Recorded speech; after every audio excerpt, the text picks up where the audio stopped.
India produces extraordinary technical talent to the world. Every year, millions of students compete through one of the world's most competitive education systems, I would say. Yet, when the world depends on advanced chips, AI infrastructure, scientific instruments, and frontier technologies, most countries still rely on just a handful number of nations.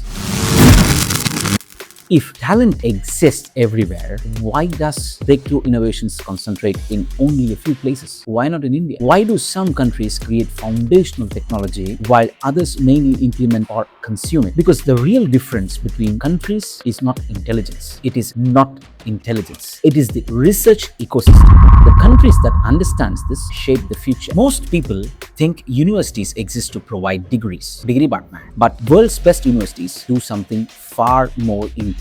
They create knowledge, and knowledge eventually becomes technology. The internet emerged from research networks. Modern AI grew from decades of academic research. GPS came from government-funded programs. Many trillion-dollar technologies started as uncertain university experiments at some point in time. That is why advanced nations treat research universities as strategic infrastructure, because a strong university becomes a research engine, a talent pipeline, a startup ecosystem, and eventually a national advantage. There is a major difference between using the technology and creating foundational technology. India became global IT powerhouse through software services. That created, of course, millions of jobs, economic growth, and global recognition. But deep technological leadership requires something much harder. Semiconductors, advanced batteries, AI infrastructure, aerospace systems, and scientific instruments require decades of research, funding, experimentation, and industrial coordination. Many engineers work on implementation, integration, validation, maintenance, and testing. But the core architecture, foundational research, and high-value intellectual property are often created elsewhere. That creates a contradiction. A country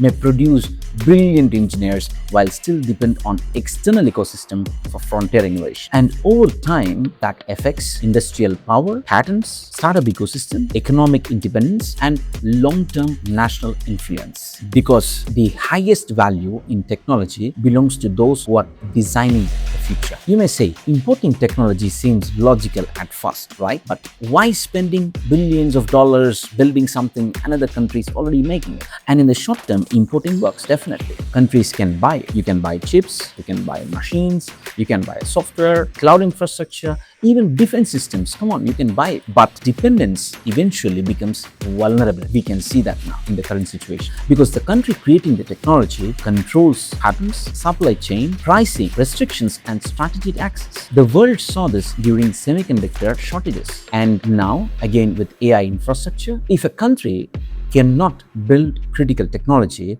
its future eventually depends on those who can develop that. Many people argue that countries like India are too large, too complex to build world-class research ecosystem, but history suggests otherwise. China once struggled with poverty and uneven industrial development, and today it leads in high-speed rail, battery technology, manufacturing scale, telecommunication, and increasingly AI research. Why? Why do you think that? Because technological self-reliance became a national priority there. Research was treated as a strategy, not luxury. You can take South Korea as an example. South Korea transformed from a war-torn country into a global leader in semiconductor, electronics, and advanced manufacturing. Israel, despite its small population and geopolitical pressure, it became a leader in cybersecurity, defense systems, and deep tech innovation. These transformations happened because research was treated as essential one. India absolutely produces extraordinary talent, but many Indian researchers reach their full potential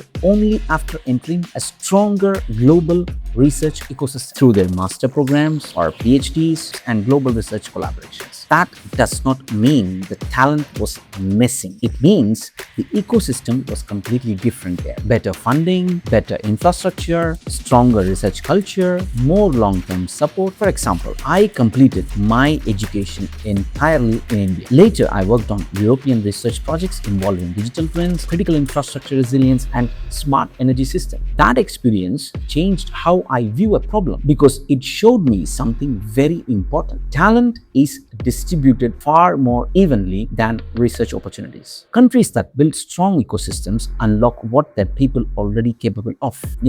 Real innovation is expensive. It is very expensive. Most breakthrough technologies fail repeatedly before succeeding. Very few companies are willing to fund uncertain experiments for, let's say, 10 years, 15 years without guaranteed profit. That is why research funding matters. Funding allows researchers to experiment, fail, test difficult ideas, and pursue long-term breakthroughs. Over time, those breakthroughs become industries. Research funding is not a charity. It is investment in future national capability. The countries funding research today are building technologies everyone else will depend on tomorrow. The future will not belong only to countries with largest population or markets. It will belong to countries capable of creating knowledge faster than others. Countries that support researchers, build strong universities, connect academia with industry, and think beyond short election cycles. Because universities do not just produce graduates. They have to produce discoveries, startups, patents, technologies, industry, and eventually national influence. Countries that fail to build research ecosystem eventually import the future from somewhere else. Most students still choose universities through rankings, branding, hearsay, or outdated reputation. But research quality is not always visible. That is the part why OpenRLens exists, to help people understand research ecosystem through real signals, such as funding, research activity, growth, collaboration, and long-term trajectory. Don't think that this is just a marketing video. Choosing a university is not just choosing a degree. It is choosing an ecosystem. And ecosystems shape futures. Every advanced civilization in history invested heavily in knowledge creation, not because success was guaranteed, but because the future belongs to those willing to build it early. The real measure of nation is not how much technology it consumes, it is how much technology it creates. Countries that create foundational technology shape the direction of the world itself. And